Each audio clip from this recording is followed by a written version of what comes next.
রিটেনে ওইভাবে আসে না, হয়তো ভাইভাতে কম বেশি জিজ্ঞাসা করতে পারে, তবে যে সাধারণত রিটেন এবং ভাইভাতে সবগুলোতেই হচ্ছে লার্জ জয়েন্ট গুলো পরীক্ষাতে বেশি আসে এবং জিজ্ঞাসা করা হয়। এখন অ্যাঙ্কেল জয়েন্ট যেটা হচ্ছে, যেটা উপরের দিকে টিবিয়া, ফিবুলা এবং নিচের দিকে যে ট্যালাস আছে, যে ট্যালাস বোনসের মধ্যে যে আর্টিকুলেশনটা হয় সেটা হচ্ছে অ্যাঙ্কেল জয়েন্ট। এটা হচ্ছে hinge type of synovial joint. যে এখানে যে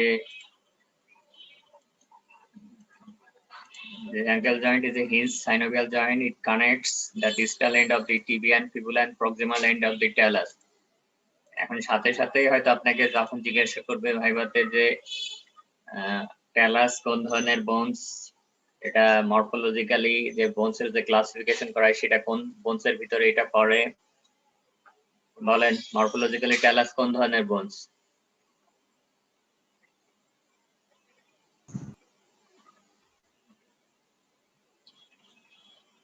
আমার কথা কি শুনতে পাচ্ছেন?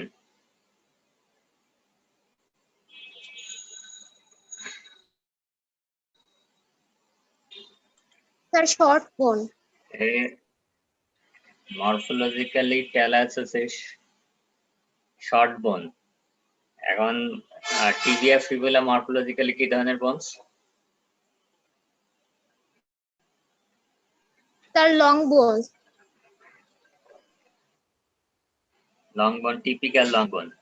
এবং তখন সাথে সাথে আপনাকে আরো জিজ্ঞাসা করবে যে অন্যান্য যে এগুলো টার্সাল যে বোনস আছে, যে ট্যালাস টার্সাল বোনস, বাকি কি কি টার্সাল বোনস আছে সেগুলোর নামও তখন আপনাকে জিজ্ঞাসা করবে। এই জন্য যে এই জিনিসগুলো সাথে সাথে মনে রাখতে হবে। আমি বারবার বলছি, যখন আপনারা পড়বেন এখন হয়তো আলাদা আলাদা ভাবে পড়বেন, কিন্তু যখন পুরো সাবজেক্টটা পড়বেন তখন কিন্তু একটার সাথে আরেকটা কোরিলেশন হয়, এইরকম প্রশ্নগুলো ঠিকমতো মনে রেখে পড়বেন।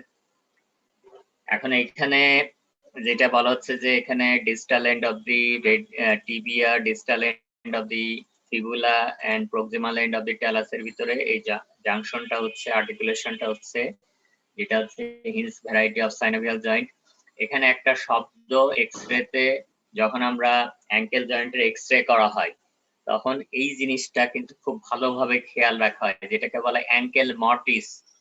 এইখানে যে ট্যালাস মানে ফিবুলা যে নিচের অংশ, তারপর টিবিয়ার যে নিচের অংশ এবং মাঝখানে একটা টিবিয়া এবং ফিবুলা যুক্ত হয় একটা লিগামেন্ট দিয়ে, যেটার নাম হচ্ছে টিবিও ফিবুলা লিগামেন্ট। এটা একটা ব্রাকেটের মতো একটা স্ট্রাকচার তৈরি করে, সেই স্ট্রাকচারটাকে বলা হয় অ্যাঙ্কেল মর্টিস। যেটা অ্যাঙ্কেল জয়েন্টে যদি বলা হয় যে কোনো ইনজুরি হয় তখন অ্যাঙ্কেল জয়েন্টের পজিশনটা আসলে ঠিক আছে কিনা সেই এই অ্যাঙ্কেল মর্টিস দিয়ে দেখা হয়। আমি কি বললাম, বোঝা গেল?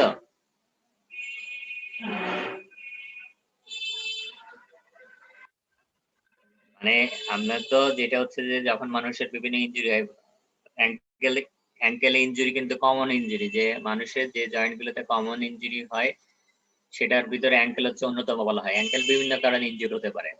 এখন নর্মালি অ্যাঙ্কেল ইনজুরি হলে কেউ যদি অ্যাঙ্কেলে কোনো আঘাতপ্রাপ্ত হয় তখন তাদেরকে এক্সরে করা হয়। X ray ankle joint AP view and lateral view করা হয়। এখন এক্সরে করে যেটা দেখা হয় যে এই অ্যাঙ্কেল মর্টিসটা দেখা হয়, যে এইটা হচ্ছে অ্যাঙ্কেল মর্টিস বলা হয়। এই মর্টিসটা তৈরি হয় হচ্ছে lower end of the tibia, lower end of the fibula, এবং এই টিবিয়া এবং ফিবুলার মাঝখানে যে লিগামেন্ট থাকে টিবিও ফিবুলা লিগামেন্ট, এই স্ট্রাকচার গুলো মিলে একটা ব্রাকেটের মতো একটা স্ট্রাকচার তৈরি করে, যেটাকে বলা হয় অ্যাঙ্কেল মর্টিস। যেটা অ্যাঙ্কেল জয়েন্ট যদি কোনো ইনজুর্ড হয় তাহলে এই অ্যাঙ্কেল মর্টিসটা পরিবর্তন হয়ে যেতে পারে। আমি কি বললাম, বোঝা গেল?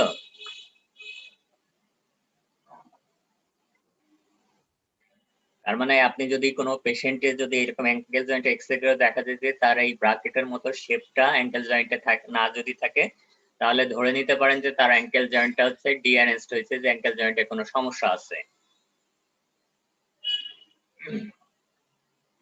এইটা হচ্ছে এই এই যে জায়গাটা, এইটা হচ্ছে অ্যাঙ্কেল মর্টিস বলা হয়, যে এক্সরেতে যেটা দেখা যায়। যে এটা যদি খুব ভালো করে আপনার মস্তিষ্কের ভিতরে থাকে তখন এই পেশেন্টের যখন এক্সরে করবেন তখন এই জিনিসটা মাথার ভিতর থাকলে তাহলে আপনি বুঝতে পারবেন যে এইটা যদি কোনো ব্যত্যয় ঘটে তাহলে সেটা হচ্ছে অ্যাঙ্কেল জয়েন্টের কোনো সমস্যার কারণে এটা ব্যত্যয় ঘটবে।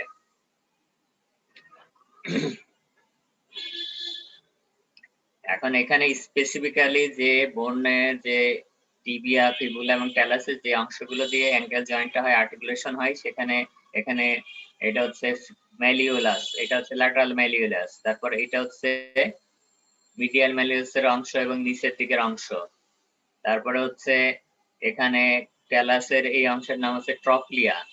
এইগুলো দিয়েই হচ্ছে এই মর্টিসটা তৈরি হয়। এখন অ্যাঙ্কেল জয়েন্টের যে জিনিসটা অনেক বেশি কিছু হয়তো জিজ্ঞাসা করবে না, কিন্তু যে জিনিসটা জিজ্ঞাসা করবে সেটা যে এখানে কি কি মানে থাকে লিগামেন্ট দিয়ে অ্যাঙ্কেল জয়েন্টটা হচ্ছে যে কানেক্টেড থাকে, অ্যাঙ্কেল জয়েন্টের যে বিভিন্ন বোনস গুলো আছে সেই বোনস গুলো কানেক্টিং থাকে।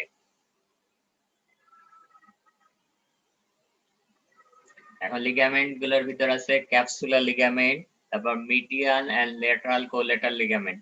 প্রত্যেকটা সাইনোভিয়াল জয়েন্টে ক্যাপসুল থাকে, এটা কমন, কিন্তু এর বাইরে যে লিগামেন্ট গুলো থাকে সেই লিগামেন্ট গুলো জয়েন্টটাকে স্টেবিলিটি প্রোভাইড করে।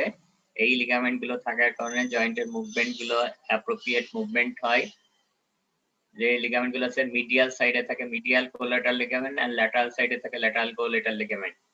অ্যাঙ্কেল জয়েন্টের কমন যে কন্ডিশনটা নিয়ে পেশেন্টরা চিকিৎসার জন্য আসে সেটার নাম হচ্ছে অ্যাঙ্কেল স্প্রেন, যেটাকে বলে মস্কানো, যে যে যেটা বাংলাতে মানে সম্ভবত বলে গোড়ালি মস্কা হয়ে গেছে, এরকম শব্দটা ইউজ করে। এবং এই ধরনের পেশেন্ট আসলে আপনাকে অ্যাসেসমেন্ট করতে হবে। অ্যাসেসমেন্ট করার সময় আপনাকে পেশেন্টের কাছ থেকে ইতিহাস নিতে হয়, যে পেশেন্টটা যে আঘাতপ্রাপ্ত হয়েছে সেই আঘাতপ্রাপ্ত ঘটনাটা কিভাবে ঘটছে, সেটা সেটা কি সে যখন আঘাত পাইছে তখন পাটা কি ভিতরের দিকে বেঁকে গেছে না পাটা বাইরের দিকে বেঁকে গেছে, সেগুলো মনে রাখার কথা জিজ্ঞাসা করতে হয়।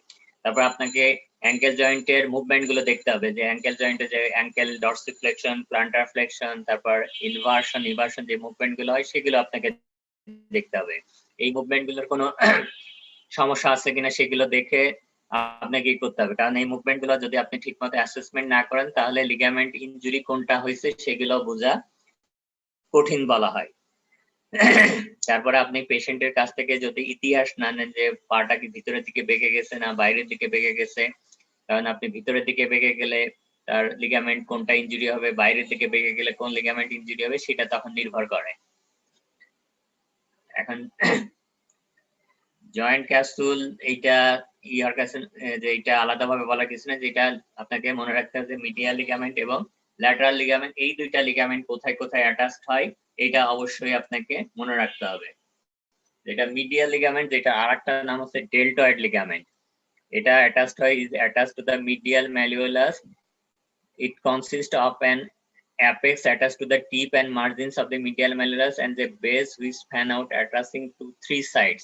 মানে এটা মিডিয়াল ম্যালিওলাস দিকে মিডিয়াল ম্যালিওলাস অ্যাটাচড হয়, কিন্তু নিচের দিকে এটা হচ্ছে তিনটা জায়গায় হচ্ছে অ্যাটাচড হয়, talus, calcaneus and navicular bones. এইটা হচ্ছে যে ডেল্টয়েড লিগামেন্ট, এটা হচ্ছে মিডিয়াল ম্যালিওলাসের এখানে অ্যাটাচড হচ্ছে, যে এইটা হচ্ছে ট্যালাসের সাথে অ্যাটাচড হচ্ছে, এটা ক্যালকেনিয়াসের সাথে অ্যাটাচড হচ্ছে, তারপর এটা নেভিকুলারের সাথে অ্যাটাচড হচ্ছে।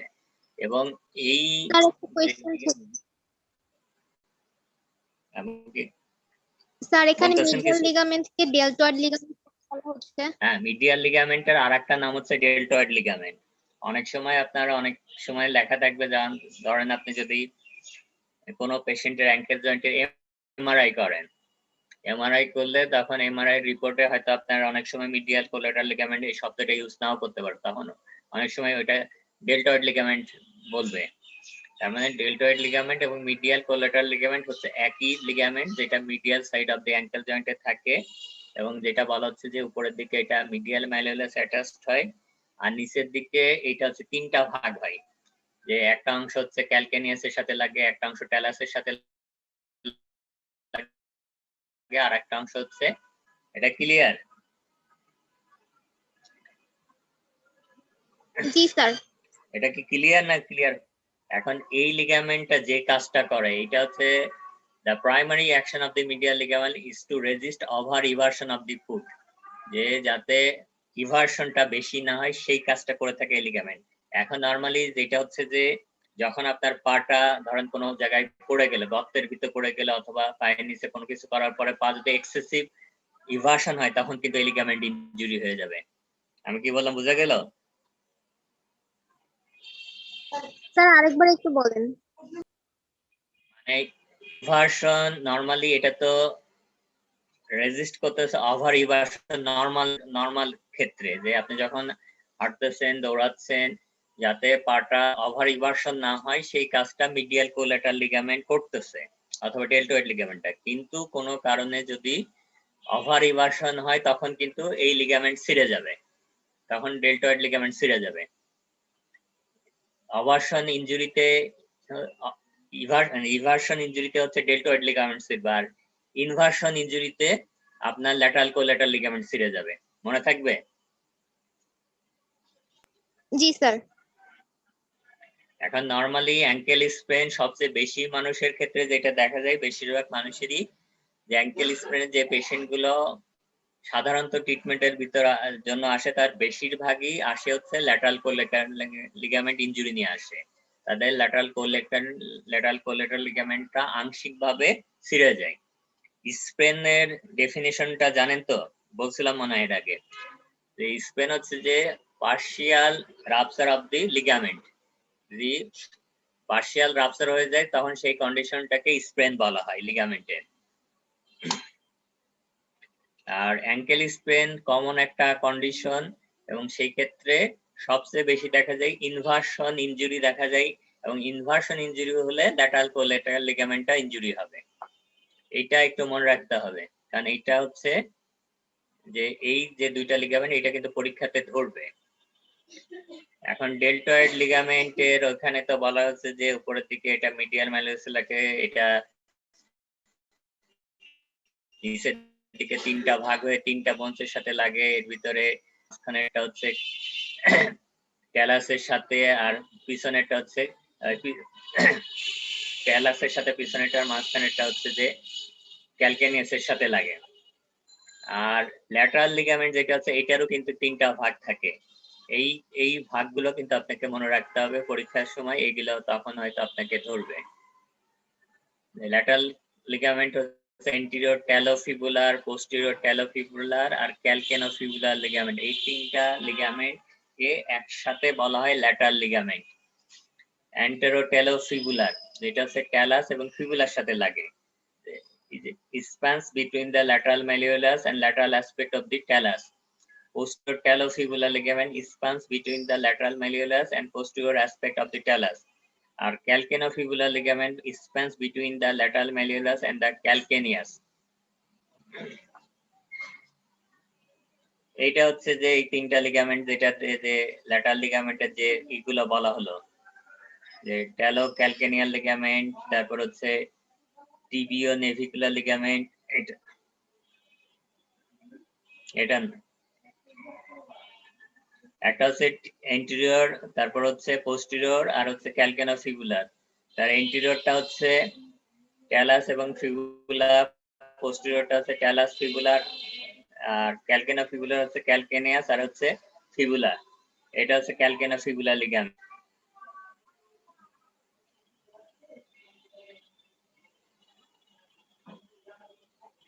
এখন এখানে এই লিগামেন্ট গুলোর বিস্তারিত এখানে লেখা যায় কোথায় অ্যাটাচড হচ্ছে, এইটা লিগামেন্ট গুলোর কি কাজ।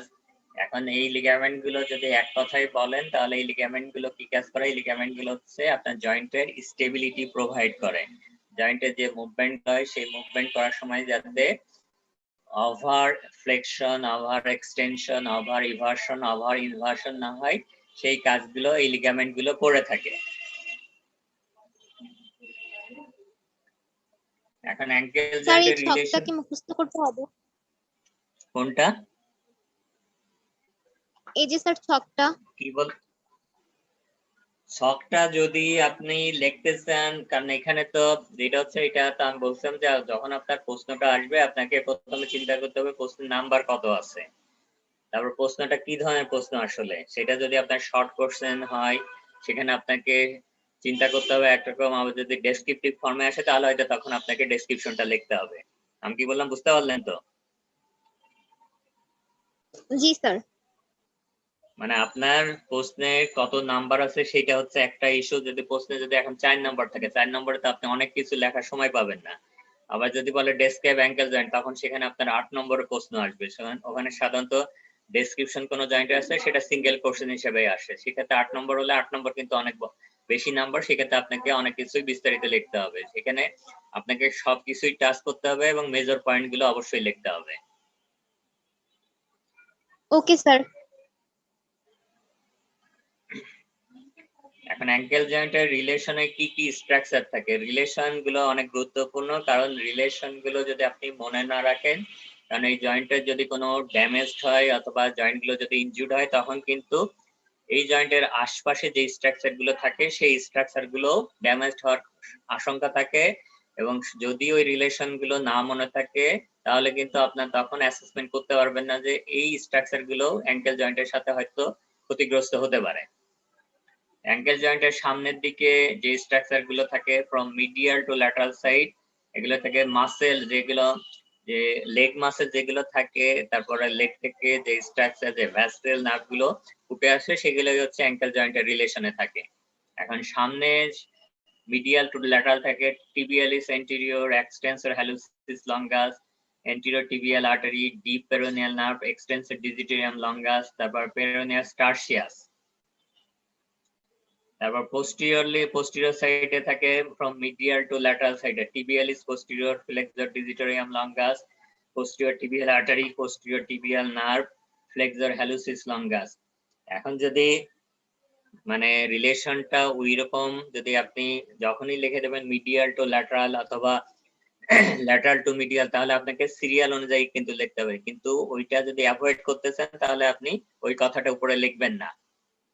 রিলেশনে এন্টিরিয়র রিলেশনে তাহলে এন্টিরিয়র লিখলে শুধু তখন স্ট্রাকচার গুলো যদি এলোমেলো হয় তখন আপনাকে ই করবে না। কিন্তু যদি আপনি মিডিয়াল টু ল্যাটারাল এইটা শব্দটা ইউজ করেন, তাহলে একেবারে সিরিয়াল অনুযায়ী আপনাকে স্ট্রাকচার গুলো লিখতে হবে। আমি কি বললাম, বোঝা গেল? জি স্যার।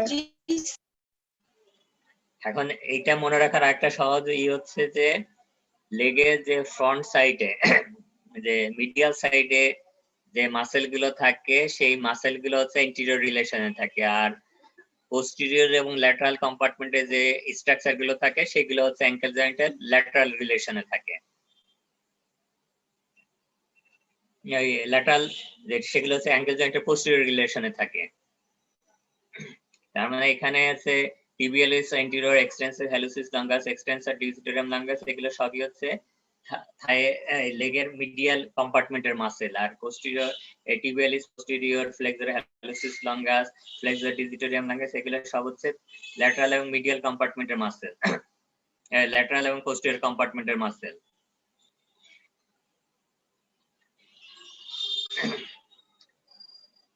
অ্যাঙ্কেলের আর্টেরিয়াল সাপ্লাই আছে হচ্ছে malleolar branches of the anterior tibial, posterior tibial and peroneal artery, আর নার্ভ সাপ্লাই আছে peroneal and tibial nerve, যেটা রুট ভ্যালু আছে লাম্বার 4, 5, S1, S2। আপনাদের কি ডার্মাটম পড়ানো হয়েছিল না? জি স্যার। ডার্মাটম কি মনে আছে?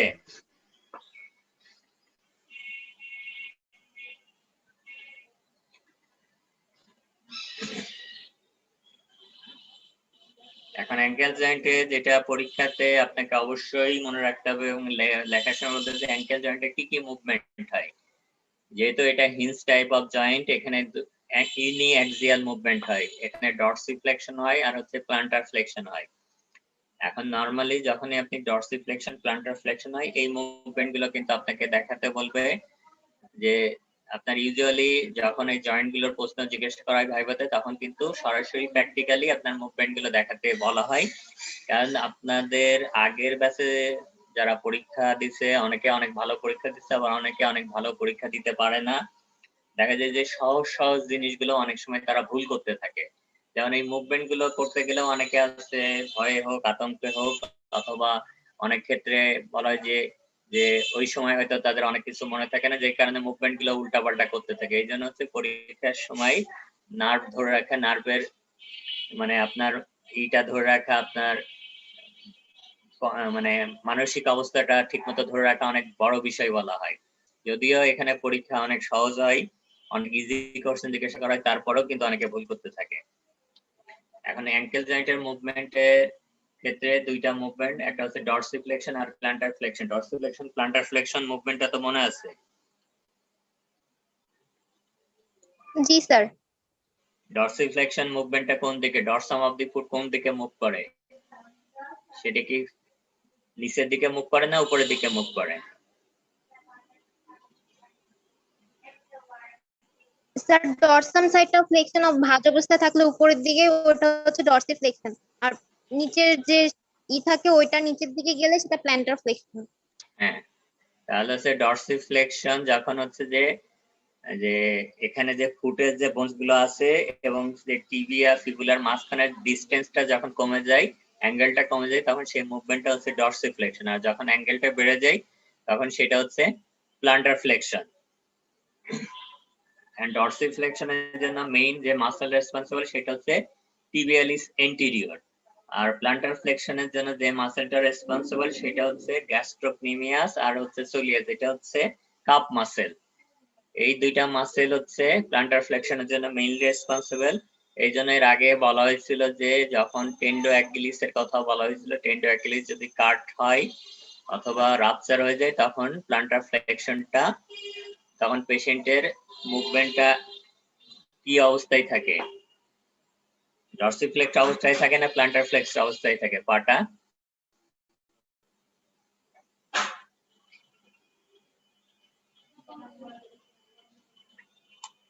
আমার কথা কি শোনা যাচ্ছে?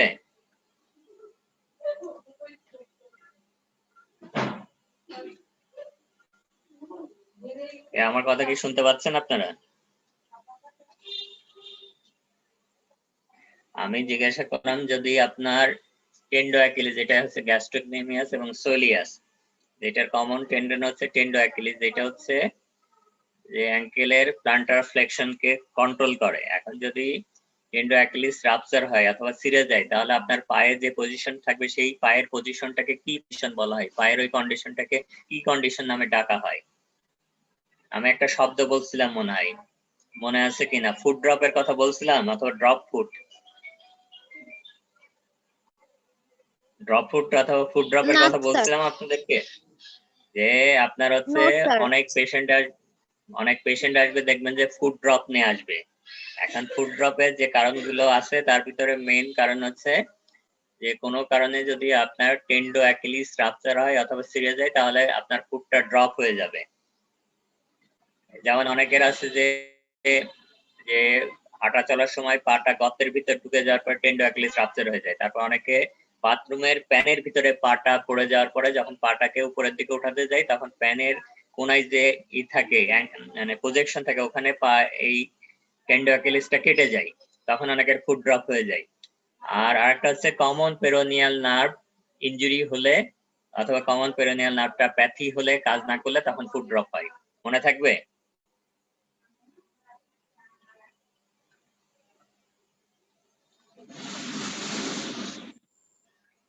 এখন ডরসিফ্লেকশনে বলা হচ্ছে যে মেইন মাসল হচ্ছে টিবিয়ালিস এন্টেরিয়র, এর বাইরে যে এই কম্পার্টমেন্টে টিবিয়ালিস এন্টেরিয়রের সাথে যে অন্যান্য মাসেল গুলো থাকে সেই মাসেল গুলো হচ্ছে অ্যাসিস্ট করে ডরসিফ্লেকশন। এর ভিতরে এক্সটেন্সর ডিজিটোরিয়াম লঙ্গাস, এক্সটেন্সর হ্যালিসিস লঙ্গাস এবং পেরোনিয়াস টার্সিয়াস।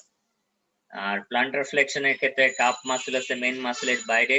এই কাপ মাসেলের এই কম্পার্টমেন্টে কাপ মাসেল গুলো তো সুপারফিশিয়াল, পোস্টেরিয়র কম্পার্টমেন্টে সুপারফিশিয়াল মাসেল, আর ডিপ যে গ্রুপের মাসেল গুলো থাকে সেই মাসেল গুলো প্লান্টার ফ্লেকশনের ক্ষেত্রে অ্যাসিস্ট করে। যেমন প্লান্টারিস, tibialis posterior, flexor hallucis longus, flexor digitoриum longus।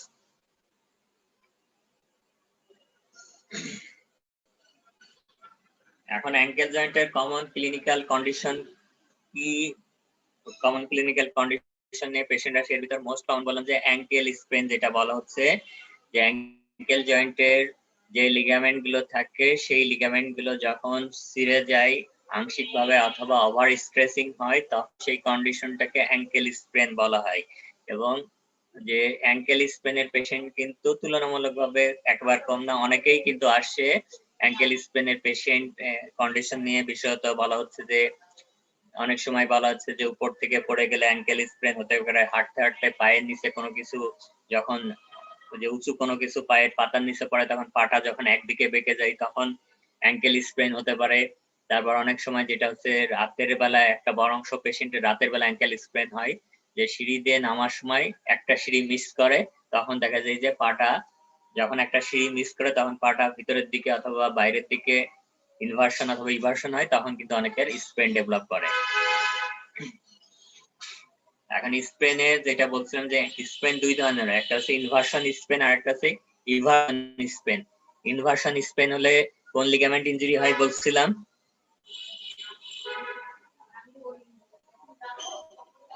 Sir lateral collateral ligament. Lateral collateral ligament. আর ইভার্সন ইনজুরি হলে মিডিয়াল কোলেটারাল লিগামেন্ট। এটা কিন্তু মনে রাখবেন, এটা পরীক্ষাতে কিন্তু ধরে।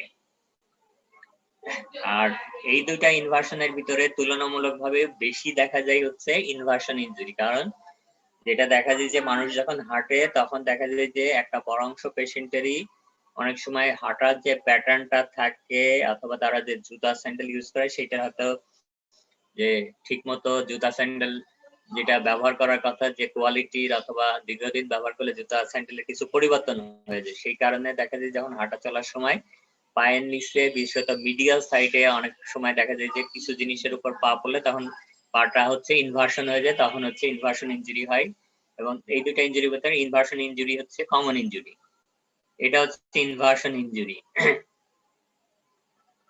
এবং ইনভার্সন ইনজুরিতে দেখা যাচ্ছে এখানে এই লিগামেন্ট যে বিশেষত যে সামনের দুইটা যে ল্যাটারাল কোলেটারাল লিগামেন্টের যে দুইটা তিনটা অংশ ছিল তার ভিতরে দেখা যাচ্ছে যে মিডিল এবং এন্টিরিয়র এই দুইটা পোরশন হচ্ছে বেশি ক্ষতিগ্রস্ত হয়। স্যার পোরশন দুইটা আরেকবার একটু বলেন।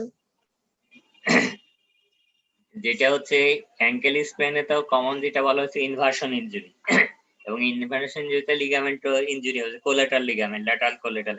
এখন ল্যাটারাল কোলেটারাল লিগামেন্টে তো তিনটা পার্ট বলা হলো, যে তিনটা অংশ থেকে, যে ইন্টেরিয়র, মিডিল আর পোস্টেরিয়র। এর ভিতরে দেখা যাচ্ছে যে যখন ইনভার্সন হয় তখন তুলনামূলকভাবে ওভার স্ট্রেচিং হয় হচ্ছে এন্টিরিয়র এবং middle portion of the medial collateral ligament. এই জন্য ইনভার্সন ইনজুরি পেশেন্টদের যদি স্ক্যান করা যায় তাহলে তখন দেখা যায় যে তাদের ইনজুরিটা বেশিরভাগ পেশেন্টের ইনজুরি থাকে হচ্ছে এন্টিরিয়র এবং middle portion of the lateral collateral ligament. Posterior পোর্শনটা তুলনামূলকভাবে কম হয়, অনেকের আছে তিনটা পোর্শনে ইনজুরি হয় যদি যাদের সিভিয়ার ইনজুরি থাকে। এখন ইনজুরি যদিও এই শব্দটা বলা হচ্ছে যে partial injury, partial disruption of collateral ligament, কিন্তু এটার যদি লিগামেন্ট অনেক সময় সম্পূর্ণভাবে ছিঁড়ে যেতে পারে, যেটা হচ্ছে যে সে এইগুলোকে আবার গ্রেডিং করা হয়, গ্রেড 1, 2, 3 এরকম বিভিন্ন গ্রেড করা হয়। সেই গ্রেডের উপর ভিত্তি করে ট্রিটমেন্টটা করা হয়। যদি বলা হয় সম্পূর্ণ লিগামেন্টটা ছিঁড়ে যায় তাহলে কিন্তু আপনার কনজারভেটিভ ম্যানেজমেন্ট করে লাভ হবে না, তখন আপনাকে সার্জারি করতে হবে যদি লিগামেন্টটার স্ট্রেংথটা ফেরত আনার চিন্তা করা হয়। আমি কি বললাম বুঝে গেল?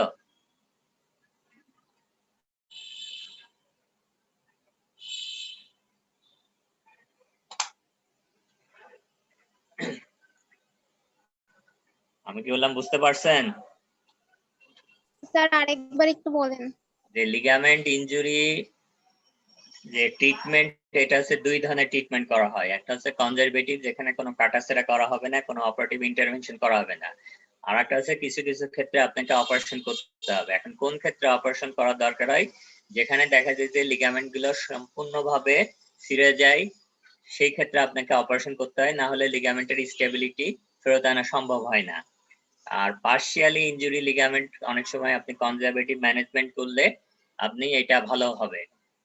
তারপরেও কিছু কিছু ক্ষেত্রে অনেক সময় ভালো নাও হতে পারে, তবে বেশিরভাগ ক্ষেত্রে পার্শিয়ালি যে লিগামেন্ট ইনজুরি গুলো হয় সেগুলো আপনার অনেক ক্ষেত্রে যেটা করা হয় যে ইমোবিলাইজ করে রাখা হয় কয়েক সপ্তাহ, তারপরে ইমোবিলাইজ করার পরে রিহ্যাবিলিটেশন প্রসেস গুলো কন্টিনিউ করা হয়। তারপরে দেখা যায় পেশেন্ট আস্তে আস্তে কয়েক সপ্তাহ থেকে কয়েক মাসের ভিতরে নর্মাল অবস্থায় ফেরত আসে। কিন্তু কমপ্লিট ইনজুরির ক্ষেত্রে দেখা যায় শুধুমাত্র কনজারভেটিভ ম্যানেজমেন্ট করে ফলপ্রসূ রেজাল্ট পাওয়া যায় না, এদের ক্ষেত্রে সার্জিক্যাল ইন্টারভেনশন হয়। এই জন্য খেলোয়াড়দের দেখবেন যে অনেক সময় বিভিন্ন খেলাধুলার পরে লিগামেন্ট ইনজুরি হয়, অনেককে অপারেশন করতে হয়, আবার অনেকে আছে কিছুদিন রেস্টে থাকার পরে কন্ডিশনটা ইমপ্রুভমেন্ট করে। তারপরে তাদের পুরো রিহ্যাবিলিটেশন প্রসেসের ভিতর দিয়ে আসলে তারা হচ্ছে স্বাভাবিক খেলাধুলার ভিতরে চলে আসতে পারে।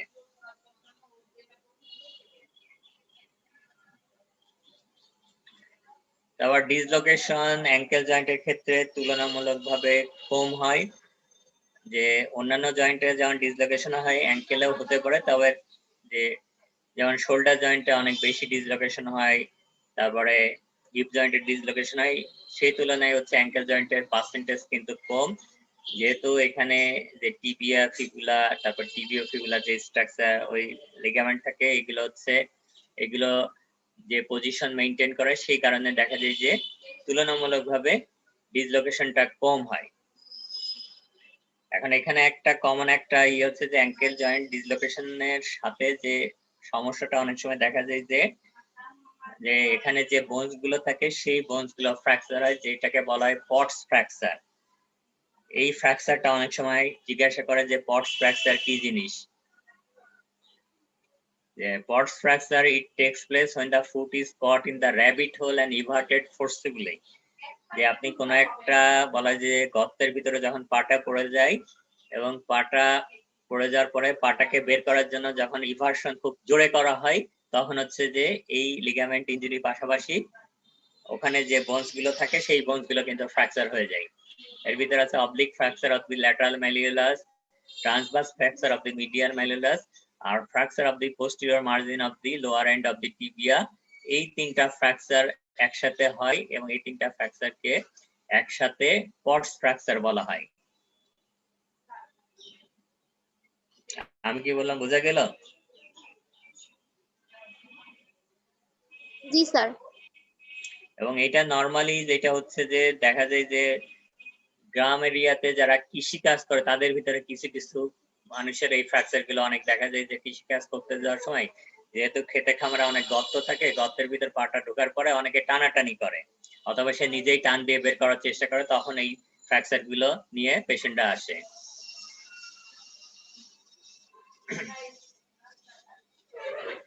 এখন অ্যাঙ্কেলের অপটিমাল পজিশন কি থাকে? নরমালি অ্যাঙ্কেলের পজিশন কি আপনি দেখছেন যে আপনি যখন রেস্টে থাকেন তখন অ্যাঙ্কেলের পজিশন কি অবস্থায় থাকে, খেয়াল করছেন?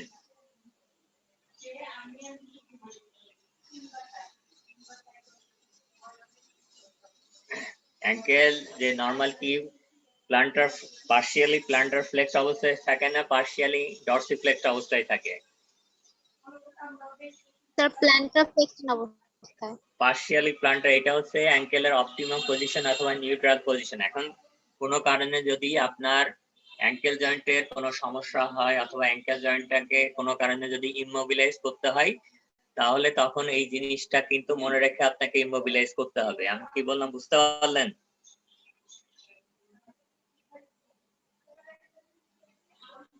জি স্যার। বিভিন্ন কারণে আপনাকে হয়তো অ্যাঙ্কেল জয়েন্ট জানেন আপনার ফুটের কোনো বোনসে ফ্র্যাকচার হলো অথবা অ্যাঙ্কেল অথবা ফুটের কোনো লিগামেন্ট ইনজুরি হলো অথবা লেগের কোনো কিছু হলো, তখন তো অনেক সময় কাস্টিং অথবা স্প্লিন্টিং অথবা রেস্ট ওই যে প্লাস্টার করে দেয়। এখন প্লাস্টার করার সময় আপনার জয়েন্টের অপটিমাল যে পজিশন থাকে, নিউট্রাল যে পজিশন থাকে, সেইটাকে মাথায় রেখে কিন্তু ইমোবিলাইজ করতে হয়। না হলে যদি এই নিউট্রাল পজিশন মেইনটেইন করে না প্লাস্টার অথবা কাস্টিং করা হয়, পরবর্তীকালে দেখা যায় যে জয়েন্টের মুভমেন্টের সমস্যা তৈরি হয়, যে আপনার হয়তো বোনসটা হিলিং হয়ে গেছে, অন্যান্য স্ট্রাকচার গুলো হিল হয়ে গেছে, কিন্তু মুভমেন্ট গুলো অপটিমাল পর্যায়ে তখন আর নিয়ে আসা যায় না। এই জন্য হচ্ছে যে এই প্রত্যেকটা ক্ষেত্রে জয়েন্টের ক্ষেত্রে নিউট্রাল পজিশন অথবা অপটিমাল পজিশন আছে, সেইটাকে মনে রেখেই আপনাকে ইমোবিলাইজ করতে হবে।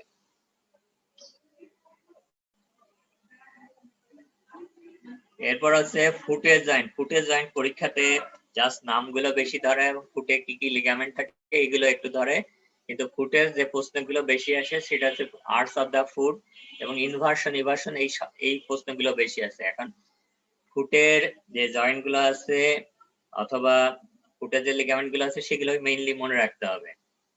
এখন ফুটের যে এগুলো আছে, ফুটকে এই ডেসক্রিপশনের জন্য তিনটা ভাগে ভাগ করা হয়। একটা আছে ফোর ফুট, একটা আছে মিড ফুট, আর একটা হচ্ছে হিন্ড ফুট অথবা হাইন্ড ফুট। এখন ফোর ফুট হচ্ছে যে সামনের দিকে ফুটের যে অংশটা থাকে ফোর ফুট, যেখানে হচ্ছে যে ফ্যালাঞ্জেস এবং মেটাটার্সাল বোনস গুলো হচ্ছে ফোর ফুটের অংশ। তারপর হচ্ছে মিড ফুটের অংশ হচ্ছে navicular, medial cuneiform, intermediate cuneiform, lateral cuneiform আর হচ্ছে কিউবয়েড বোন। এই বোনগুলো নিয়ে বোনচের যে অংশ সেটা হচ্ছে মিড ফুট, আর ট্যালাস এবং ক্যালকেনিয়াস এটা হচ্ছে হাইন্ড ফুটের অংশ। এখন এখানে অনেক জয়েন্ট থাকে, এখানে ফ্যালেঞ্জেস এর ভিতরে জয়েন্ট থাকে, তারপর ফ্যালেঞ্জেস এবং যে মেটাটার্সালের ভিতরে জয়েন্ট থাকে, তারপর মেটাটার্সাল এবং টার্সাল বোনস এর ভিতরে জয়েন্ট থাকে, তারপর টার্সাল বোনস একটার সাথে আরেকটা জয়েন্ট থাকে। এই জয়েন্ট গুলো জাস্ট একটু নামগুলো মনে রাখতে হবে, দু একটা জয়েন্ট হয়তো এখানে কি কি লিগামেন্ট থাকে সেগুলো মনে রাখলে চলবে, বিস্তারিত এখানে জিজ্ঞাসা সাধারণত করা হয় না। এখন 4 ফুটে যে জয়েন্ট গুলো থাকে এর ভিতরে আছে ইন্টার মেটাটার্সাল জয়েন্ট। এই যে এখানে যে মেটাটার্সাল বোনস একটার সাথে আরেকটা জয়েন্ট হচ্ছে এইটাকে বলা ইন্টার মেটাটার্সাল জয়েন্ট। তারপর মেটাটার্সোফ্যালেঞ্জিয়াল জয়েন্ট, এটা হচ্ছে মেটাটার্সোফ্যালেঞ্জিয়াল জয়েন্ট। আর ইন্টারফ্যালেঞ্জিয়াল জয়েন্ট যেটা হচ্ছে প্রক্সিমাল এবং ডিস্টাল ইন্টারফ্যালেঞ্জিয়াল জয়েন্ট। তারপর মিড ফুট, এটা হচ্ছে মিড ফুট। এই মিড ফুটের জয়েন্টের ভিতরে আছে টার্সো মেটাটার্সাল জয়েন্ট, টার্সাল বোনস এবং মেটাটার্সাল বোনসের মাঝখানে এই জয়েন্টের একটা নাম আছে, এই নামটা অনেক সময় জিজ্ঞাসা করে, যেটার নাম আছে লিস্টফ্রাঙ্ক জয়েন্ট। আর এই জয়েন্টের নাম হচ্ছে মিড টার্সাল জয়েন্ট, যেটার নাম হচ্ছে জয়েন্ট অফ চোপার্ট।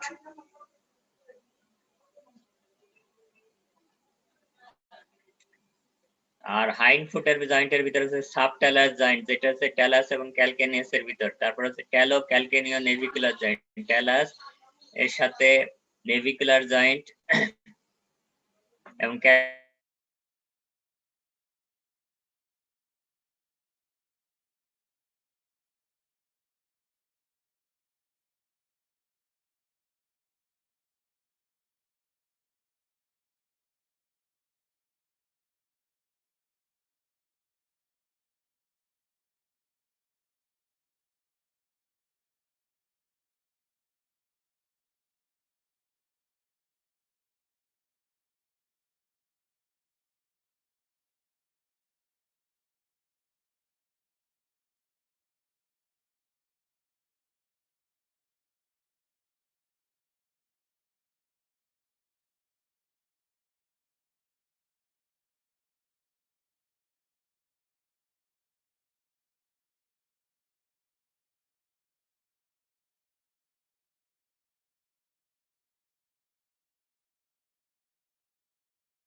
আমার কথা কি শোনা যাচ্ছে? জি স্যার।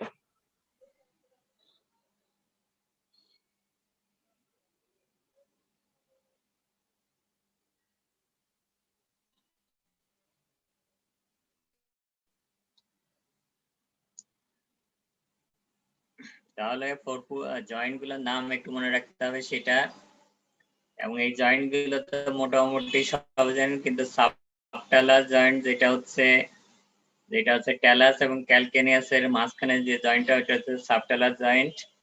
আর একটা হচ্ছে হাইন্ড ফুটের জয়েন্ট হচ্ছে ক্যালকেনিও নেভিকুলার জয়েন্ট। ট্যালাস, ক্যালকেনিয়াস এবং নেভিকুলারের মাঝখানে যে জয়েন্টটা থাকে সেটা হচ্ছে ক্যালকেনিও নেভিকুলার জয়েন্ট। এবং এখানে আমি যেটা বলছিলাম যে ওইটা দুইটা জয়েন্টের নাম বলছেন, একটা হচ্ছে লিস ফ্রাঙ্ক জয়েন্ট আর একটা হচ্ছে জয়েন্ট অফ চোপার্ট।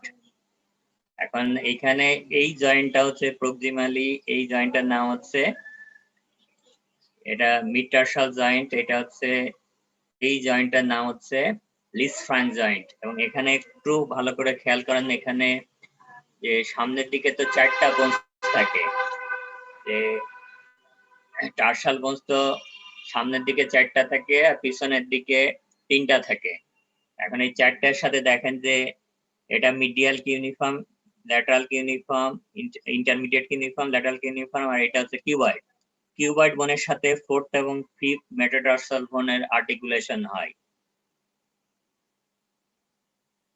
তারপর হচ্ছে ল্যাটারাল কিউনিফর্মের সাথে যে থার্ড মেটাটার্সাল বোনসের সাথে ল্যাটারাল কিউনিফর্মের, তারপর সেকেন্ড মেটাটার্সালের সাথে হচ্ছে ইন্টারমিডিয়েট কিউনিফর্মের, এবং যে ফার্স্ট মেটাটার্সালের সাথে হচ্ছে মিডিয়াল কিউনিফর্মের আর্টিকুলেশন হয়। এই আর্টিকুলেশনটা একটু মনে রাখতে হবে, কারণ এখানে এই যে লাস্টে যে ফোর্থ এবং ফিফথ মেটাটার্সালের সাথে কিন্তু শুধুমাত্র নেভিকুলারের কিউবয়েডের আর্টিকুলেশন হয়। আর আরেকটা বলা হয়েছে যে জয়েন্ট অফ চোপার্ট, এই জয়েন্ট আছে ক্যালোনেভিকুলার এবং ক্যালকেনো কিউবয়েড জয়েন্টের একসাথে কম্বিনেশনটাকে বলা হয় জয়েন্ট অফ চোপার্ট। এই অংশ এবং এই অংশ, এটার কম্বিনেশন বলা হয় জয়েন্ট অফ চোপার্ট। মনে থাকবে তো?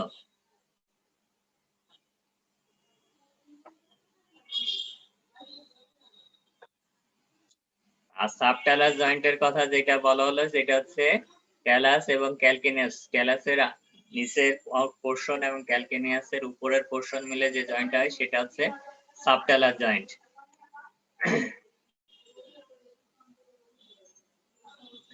এখন এখানে যেটা হচ্ছে অন্য কোনো কিছু হয়তো আপনাকে জিজ্ঞাসা করবে না, এখানে যেটা লিগামেন্ট গুলো, যে ফুটের যে কি কি লিগামেন্ট থাকে সেগুলো হয়তো আপনাকে জিজ্ঞাসা করতে পারে, কিন্তু ইন্ডিভিজুয়াল যদি কেউ পড়তেছেন পড়েন, কারণ এত পড়াতে গেলে আসলে সময় পাওয়া যাবে না।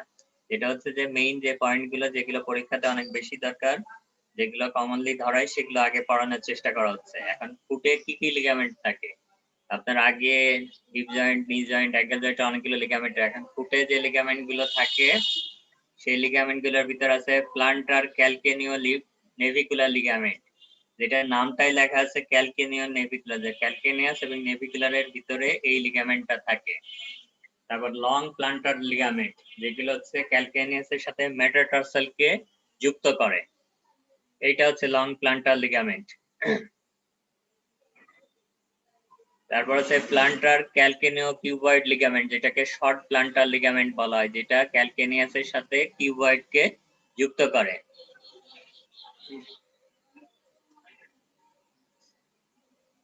তারপর হচ্ছে টার্সো মেটাটার্সাল এবং ইন্টার মেটাটার্সাল।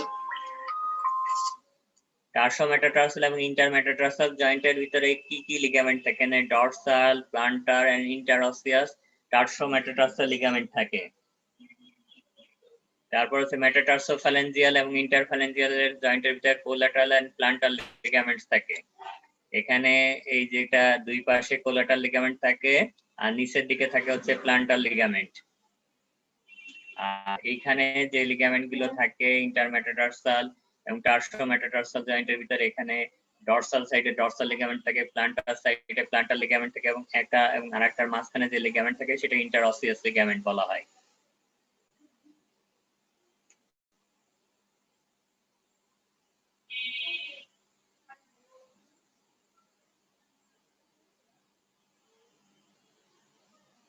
এখন নরমালি এখানে যে এখানে কতগুলো কমন ফ্র্যাকচারের কথা এখানে লেখা আছে, যদিও বোনস গুলো পড়ানোর সময় ফ্র্যাকচার গুলো আপনারা একটু পড়ানো হবে বিস্তারিত ভাবে। এখানে জাস্ট একটু মনে রাখেন যে ফ্র্যাকচারের ডেফিনেশন কি জানেন আপনারা?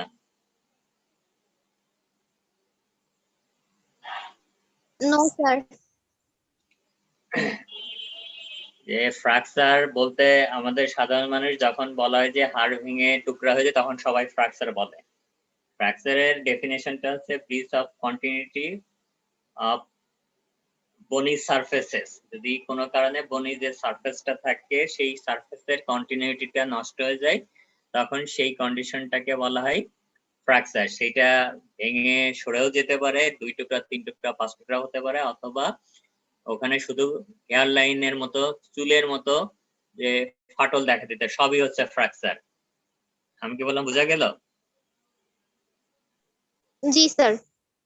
মানে ফ্র্যাকচারের এই ডেফিনেশনটা যখন অনেক সময় রোগীরা আসে যে আমার হাড়ে ফ্র্যাকচার হয়েছে কিনা, যখন আপনি বলবেন যে যে ফ্র্যাকচার হয়েছে আবার এক্সরেতে দেখাবেন, বলে যে আমার হাড় তো ঠিকই আছে, সরে তো যায়নি, ভেঙে তো 2-3টে টুকরো, তাহলে ফ্র্যাকচার কেন? তাহলে তাকে তখন আপনাকে বোঝায় ফ্র্যাকচারের ডেফিনেশন অনুযায়ী সবই হচ্ছে যে নর্মাল অ্যানাটমিক্যাল ব্রিজ হলেই সেটাই হচ্ছে সেটা ফ্র্যাকচার। সেটা আপনার ভেঙে সরে যাক অথবা একসাথে লেগে থাকে, সবই হচ্ছে ফ্র্যাকচার। এখন নর্মালি ক্যালকেনিয়াল ফ্র্যাকচার অনেক পেশেন্টের হয়, বিশেষত উপর থেকে লাফ দিলে, জাম্প দিলে হচ্ছে এই ফ্র্যাকচারটা কমনলি সবচেয়ে বেশি দেখা যায়। এবং এখানে যেটা দেখা যায় যে ক্যালকেনিয়াসটা অনেকগুলো টুকরা হয়ে যায়, যেটাকে বলা হয় কমিউনিটেড ফ্র্যাকচার। ফ্যান কল ছিল, তখন বলতেছে যে লালি মামা ফোন ধরছে, তবে বলতেছে কি আমার কথা কি শোনা যাচ্ছে? জি স্যার। এই যে এটা হচ্ছে কমিউনিটেড ফ্র্যাকচার, যেটা সাধারণত যখন আপনি ল্যান্ডিং করবেন তখন হচ্ছে যে পরিমাণ ফোর্স আপনার এই ক্যালকেনিয়াস বোনের উপরে পড়বে, সেই সেই লোডের কারণে এখানে ক্যালকেনিয়াস বোনস গুলো অনেকগুলো ফ্র্যাগমেন্ট হয়ে যায়, টুকরা হয়ে যায়। যদি 2 এর অধিক কোনো ফ্র্যাকচারের টুকরা থাকে কোনো একটা বোনসের, তখন সেইটাকে বলা হয় কমিউনিটেড ফ্র্যাকচার। এটা একটু শব্দটা একটু মনে রাখতে হবে। কমিউনিটেড ফ্র্যাকচার যেটা হচ্ছে 2 এর অধিক ফ্র্যাগমেন্ট থাকবে, বোনি ফ্র্যাগমেন্ট। আর যদি 2টার টুকরা থাকে তখন সেটাকে সিম্পল ফ্র্যাকচার বলা হয়। আর আরেকটা শব্দ অনেক সময় ইউজ করা হয়, ফ্র্যাকচারে তো অনেকগুলো ভাগ আছে, যখন আপনি বোনস গুলো ভেঙে যায় পাশাপাশি দেখা যায় যে বাইরের সাথে কমিউনিকেশন তৈরি হয়, তখন সেটাকে বলা হয় ওপেন ফ্র্যাকচার অথবা কম্পাউন্ড ফ্র্যাকচার।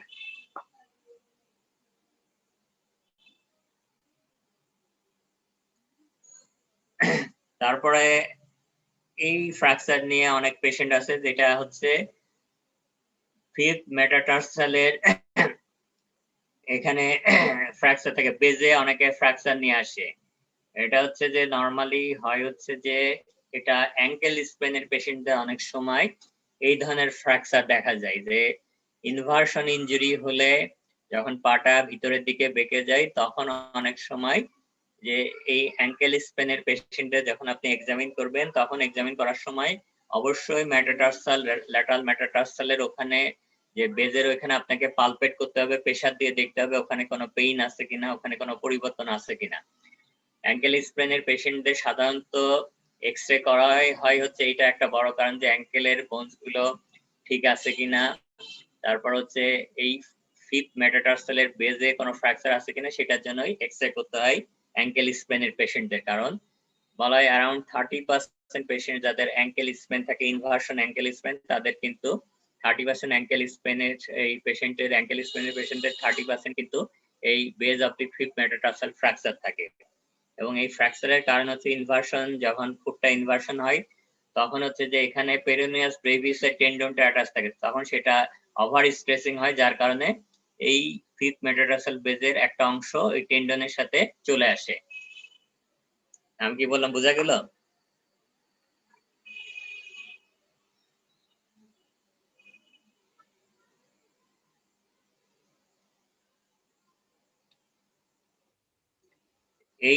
এই ফ্র্যাকচারকে বলা হয় অ্যাভালশন ফ্র্যাকচার, যেখানে টেন্ডনের সাথে বোনসের অংশগুলো অংশবিশেষ চলে আসে।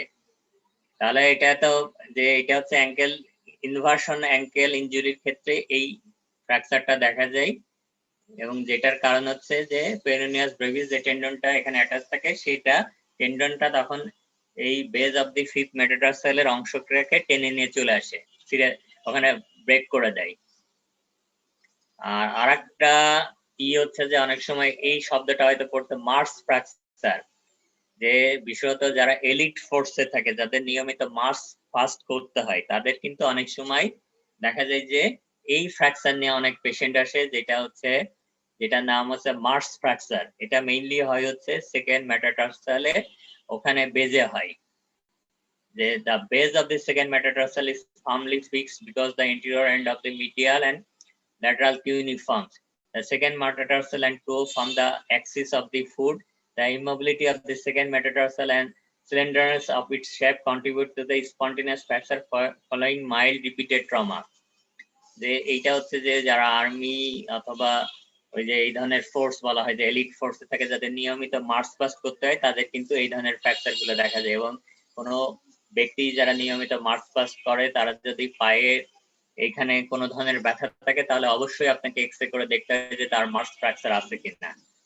এবং এটা হচ্ছে স্ট্রেস ফ্র্যাকচার, যে বারবার স্ট্রেস পড়ার কারণেই এই ফ্র্যাকচারটা হয়ে যায়।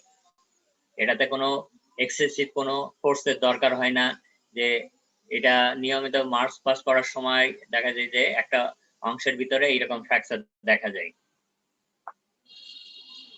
তারপরে পায়ের আরেকটা কন্ডিশন আছে হ্যালাক্স ভালগাস। এটা মহিলাদের ক্ষেত্রে কমন একটা কন্ডিশন বলা হয়, বিশেষত যে সব মহিলারা হাই হিলের জুতা অথবা স্যান্ডেল ব্যবহার করে, তাদের ক্ষেত্রে এটা একটা বড় সমস্যা। তাদের ক্ষেত্রে এই গ্রেড টোটা যে এটা ডেভিয়েশন হয়ে যায়, ল্যাটারাল ডেভিয়েশন হয়ে যায়, তখন সেই কন্ডিশনটাকে বলা হয় হ্যালাক্স ভালগাস। এবং এখানে যে যে জয়েন্টটা থাকে, যেটা হচ্ছে যে এমন হয় কেন স্যার? যখন আপনি হাই হিলের জুতা পরেন, হাই হিলের জুতা স্যান্ডেল যারা পরে, দেখেন যে জুতা স্যান্ডেল পরে, তখন হচ্ছে যে এই পায়ের যে আঙ্গুলের এর ডিরেকশনটা চেঞ্জ হয়ে যায়। জুতা তো এইরকম থাকে না। জুতা যে অভিজ্ঞতা থাকলে তো এরকম, যে জুতা যখন পরেন তখন পাটা যে আঙ্গুলগুলো ল্যাটারালি ডেভিয়েশন হয়ে যায়। এবং এটা হচ্ছে যে অনেক হাই হিলের যারা জুতা নিয়মিত পরে, তাদের ক্ষেত্রে এটা দেখা যায়। তখন এখানে যে প্রেসারটা যেটা পড়তে থাকে, সেটা ডিস্ট্রিবিউশনটা ঠিক মতো হয় না, যার কারণে তখন দেখা যায় যে আঙ্গুলগুলো ল্যাটারাল সাইডে ডেভিয়েশন হয়। এবং এখানে কিছু পরিবর্তন হয়, যে মেটাটার্সোফ্যালেঞ্জিয়াল জয়েন্টের এখানে পরিবর্তন হয়। এখানে যে কন্ডিশনটা ডেভেলপ করে, সেটার নাম হচ্ছে বানিয়ন। এখানে বারবার স্ট্রেসিং পড়ার কারণে, স্ট্রেস পড়ার কারণে এখানে বার্সা ডেভেলপ করে এবং বার্সাটা প্রমিনেন্ট হয়ে যায়, তখন সেই কন্ডিশনটাকে বলা হয় বানিয়ন। এবং এটা দেখবেন যে অনেকেরই থাকে, বিশেষত যারা হাই হিলের জুতা পরে, তাদের ক্ষেত্রে এটা কমন একটা সমস্যা।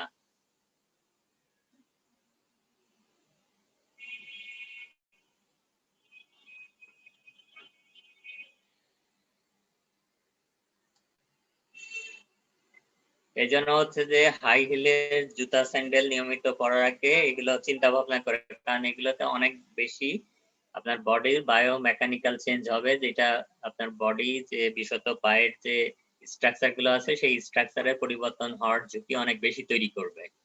এবং বিভিন্ন ধরনের কন্ডিশন ডেভেলপ করতে পারে, যেখানে দেখা যায় যে যারা হাই হিলের জুতা স্যান্ডেল ব্যবহার করে, তাদের যে অ্যাঙ্কেলের সমস্যা হতে পারে, তাদের মিড ফুট, হাইন্ড ফুট, এগুলোতে ফোর ফুট, এগুলোতে বিভিন্ন রকম সমস্যা নিয়ে তারা প্রেজেন্ট করে।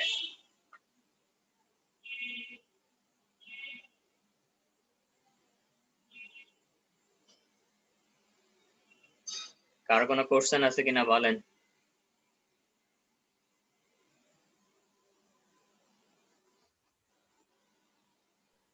স্যার, হ্যাঁ বলেন। স্যার বোনস থেকে কয়েকটা কোশ্চেন ছিল। কিসে? স্যার বোনস থেকে কয়েকটা কোশ্চেন ছিল। কোশ্চেন গুলো কি বলেন, আমি পরে ই করে দেব, ওগুলো স্যার মেসেজ করে পাঠিয়ে দিন। কি স্যার আপনার কথা আমি শুনতে পাইনি, আবার বলেন। স্যার অস্টিওয়েড কি? আপনার কথা কেটে কেটে আসতেছে। Sir osteoid. অস্টিওয়েড হচ্ছে যে বোনস তো কম্পোজিশন হয় কি কি দিয়ে? বোনস এর ভিতরে থাকে হচ্ছে বোন সেল থাকে আর এক্সট্রাসেলুলার ম্যাট্রিক্স থাকে। এই এক্সট্রাসেলুলার ম্যাট্রিক্সের একটা কম্পোনেন্ট হচ্ছে অস্টিয়েট।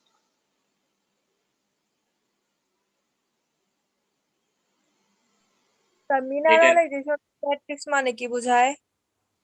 মিনারেলাইজেশন হচ্ছে যে একটা প্রসেস, যে প্রসেসের মাধ্যমে যে অর্গানিক এগুলো ইনঅর্গানিক সল্টে কনভার্ট হতে থাকে, মানে এটা হচ্ছে খনিজ আয়ন বলা হয়, যে যেখানে যে জিনিসটা কম্পোস্ট হয় সেগুলো হচ্ছে যে পরিবর্তিত হয়ে যে শক্ত ইনঅর্গানিক হিসেবে কনভার্ট হতে থাকে, যে ক্যালসিয়াম যেগুলো ডিপোজিশন হতে থাকে বলা হয়।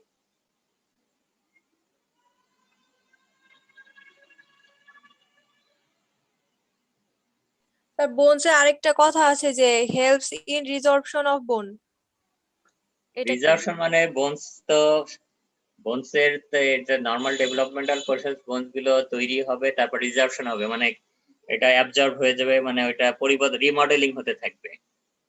যে বোনসের যে সেলগুলো আছে সেই সেলগুলো, কিছু সেল আছে বোনস নতুন নতুন বোনস নিউ বোন ফর্মেশন করবে, কিন্তু নিউ বোন ফর্মেশন করলেই তো হবে না, বোনস গুলো তার আকার আকৃতি ঠিক রাখার জন্য বোনস গুলোকে তো রিজার্ভশন, যেগুলো ওল্ড আছে যেগুলো পরিবর্তন হয়ে যাচ্ছে সেগুলো তো রিজার্ভশন হয়ে যাচ্ছে, সেগুলো তো অ্যাবজর্ব হয়ে যেতে হবে, না হলে তো বোনসের শেপটা পরিবর্তন হয়ে যাবে। এই জন্য যত বলা হয় যে যে এটার একটা আছে যে বয়সের সাথে সাথে এই বোনস ফর্মিং এবং বোনস রিজার্ভশন প্রসেসটা রেশিওটা পরিবর্তন হতে থাকে। নর্মালি যে একবার কম বয়সে তখন বোন ফর্মিং অ্যাক্টিভিটি গুলো বেশি থাকে, বোন রিজার্ভশনটা কম হতে থাকে। আর যত তারপরে একটা পর্যায়ে যে যখন বলা হয় যে পূর্ণবয়স্ক থাকে তখন বোন ফর্মেশন এবং বোন রিজার্ভশনটা অলমোস্ট ইকুয়াল থাকে। আবার বয়স যখন বাড়তে থাকে তখন বোন রিজার্ভশনটা বেশি হতে থাকে, বোনসের ডিস্ট্রাক্টিং অ্যাক্টিভিটি গুলো বেশি হতে থাকে, বোনস গুলো তখন ক্ষয় হতে থাকে বেশি, বোনসের যে মিনারেলস গুলো আছে সেগুলোর পরিমাণ কমে যেতে থাকে।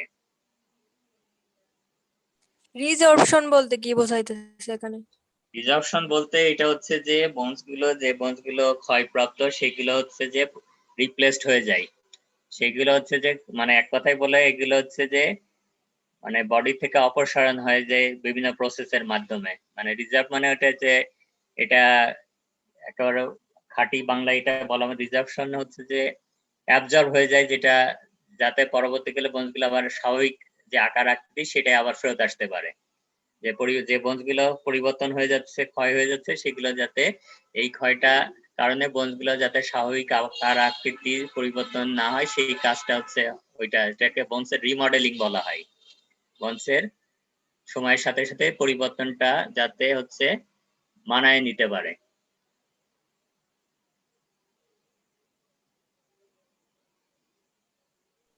স্যার ট্রান্সভার্স ফোরামেন দিয়ে কোন ইম্পর্টেন্ট স্ট্রাকচারটা পাস করে? ট্রান্সভার্স ফোরামেন দিয়ে মেইন যে স্ট্রাকচারটা মনে রাখতে হবে সেটা হচ্ছে ভার্টিব্রাল আর্টারি পাস করে। ভার্টিব্রাল আর্টারি তো সাবক্লাভিয়ান আর্টারি থেকে উৎপত্তি হওয়ার পরে তারপর সেটা ট্রান্সভার্স ফোরামেনের ভিতর দিয়ে ঢোকার পরে তারপর সেটা ফোরামেন ম্যাগনাম হয়ে সেটা হচ্ছে ব্রেনের ভিতরে ঢুকবে, যে ফোরামেন ম্যাগনাম হয়ে পাস করার পরে দুইটা ভার্টিব্রাল আর্টারি যুক্ত হয়ে ব্যাজিলার আর্টারি তৈরি করবে। স্যার ইন্টারস্টিশিয়াম মানে কি? কোনটা? স্যার ইন্টারস্টিশিয়াম মানে কি? ইন্টারস্টেশন হচ্ছে যে যে সেলের মাঝখানে দুই সেলের মাঝখানে যে জায়গা থাকে, স্পেস থাকে, সেটাকে ইন্টারস্টেশিয়াম বলে।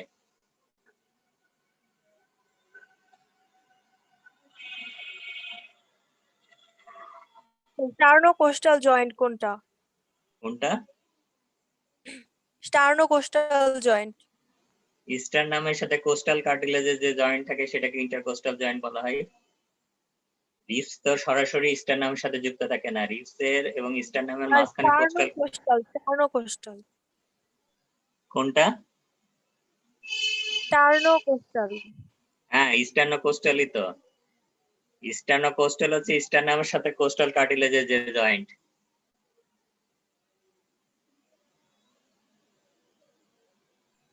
স্যার ইন্ট্রাকার্টিলেজিনাস অসিফিকেশনটা বুঝি নাই।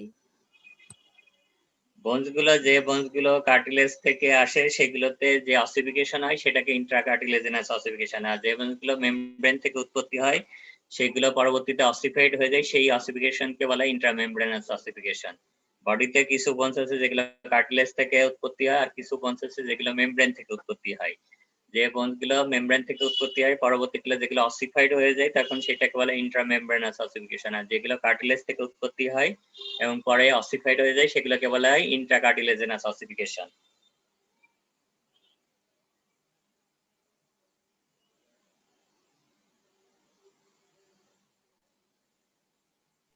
স্যার ইন্ট্রাক্রিস্টাল মানে কি? হুম, ইন্ট্রাক্রিস্টাল। ইন্ট্রাক্রিস্টাল, জি স্যার। ইন্ট্রাক্রিস্টাল ওটার বানানটা কি? INTRACRISTAL। ইন্ট্রাক্রিস্টাল এটা কোথায় পেয়েছেন আমাকে একটু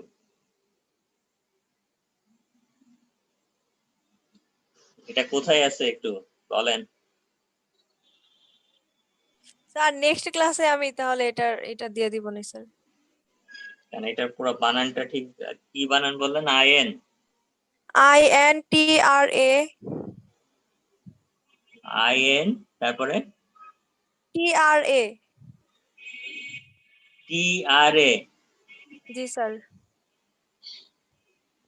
হ্যাঁ তারপরে CRIS।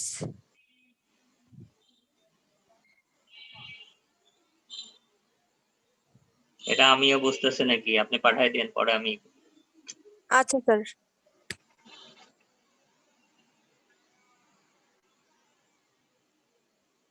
স্যার আমাদেরকে না অ্যানাটমি সাজেশন দিতে চাইছিলেন সেশনালের আজ- জন্য। সাজেশন দিয়ে আমি পাঠাই দিব, ওটা লিখতেছি আমি। জি স্যার। সাজেশন মানে ইম্পর্টেন্ট কোশ্চেন লিখে ওটা আমি মেইলে পাঠাই দিব। জি স্যার, থ্যাংক ইউ স্যার। ঠিক আছে, তাহলে আমি লিভ করতেছি। সবাই ভালো থাকেন, সুস্থ থাকেন। আসসালামু আলাইকুম স্যার। ওয়ালাইকুম আসসালামু আসসালাম। আলাইকুম স্যার। ওয়ালাইকুম আসসালাম।